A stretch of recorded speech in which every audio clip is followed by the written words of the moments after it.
Ilang operasyon na ang ikinasan ng Anti-Cybercrime Group o ACG ng ating pambansang pulisya laban sa iligal na pagbebenta ng chainsaw na ginagamit pang putol ng mga kahoy. Lingid kasi sa kaalaman ng marami, ipinagbabawal ang pagbebenta nito na hindi otorisado ng Department of Environment and Natural Resources o DENR.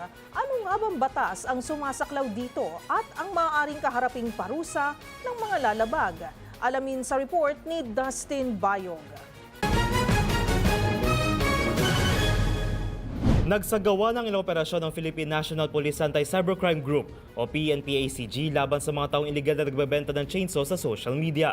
Ang pagbenta kasi nito na walang kaukulang permit ay hindi pinapahintulutan sa ating batas.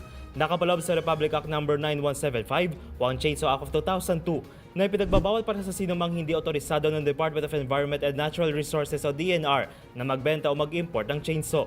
Nakalagay sa Section 4, tanging manufacturer, dealer at private owners na otorisado ng kagawaran ang maaaring magbenta ng chainsaw.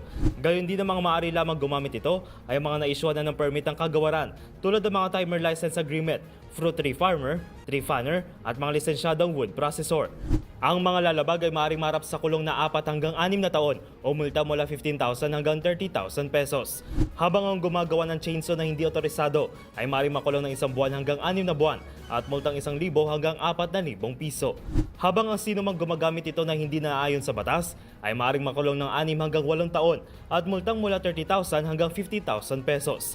Samantala para sa mga nagmamay-ari at nagbalak bumili ng sariling chainsaw ay dapat bumili lamang sa mga rehistrado at iparehistro ito sa kagawaran para sa kaukulang permit. Kaya kung mayroon pa kayo nakitang ipinagbabawal na akto o mayroon kayong reklamo, itag nyo kami sa DZRH. Hoy! Bawal yan!